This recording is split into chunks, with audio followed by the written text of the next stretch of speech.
হাই everyone, আজি মই আহিছোঁ বিশাললৈ। মানে মই এটা বিশেষ বস্তু কিনিবৰ কাৰণে আহিছোঁ আৰু আহি পেলাই জানেনে, যিটো বস্তু কিনিবলৈ আহিছোঁ সেইটো বস্তু আকৌ নাচাই এই কাপোৰ চোৱাতহে লাগিছোঁ।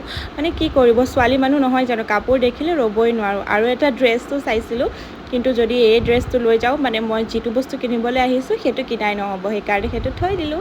তথাপিও ছোৱালী মানুহ নহয় জানো, কাপোৰ দেখিলে মানে ৰ'বই নোৱাৰোঁ। আৰু এতিয়া মই ওপৰত গ'লোঁ, মানে যিটো বস্তু বিচাৰি আহিছোঁ সেই বস্তুটো ওপৰটোতহে আছে, সেইকাৰণে গ'লোঁ আৰু লৈ কৰি হ'ল। আৰু জানেনে, এই বিল পে'মেণ্ট কৰা টাইমকনত ইমান অশান্তি লাগে নহয়, মানে কাউণ্টাৰত ইমান মানুহৰ ভিৰ থাকে, সেইকাৰণে মানে মোৰ বহুত অশান্তি লাগে।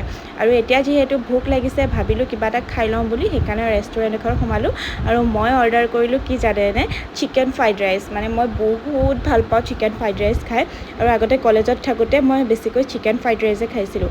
আৰু এতিয়া অৰ্ডাৰ কৰিলোঁ চিকেন তন্দুৰী, আৰু চিকেন তন্দুৰীও খাই ল'লোঁ, যিহেতু সেইখিনি টাইমত মানে ভাত চাত খোৱা টাইম আছিলে, মই ভাত চাত নাখালোঁ, সেইকাৰণে ইয়াকে অৰ্ডাৰ কৰি খালোঁ। আৰু খাই কৰি হোৱাৰ পিছত মুখত পান এখন ভৰাই এতিয়া ঘৰমুৱা হ'লোঁ। আজিলৈ ইমানেই, বাই বাই, নেক্সট এটা মিনি ব্লগত আকৌ লগ পাম।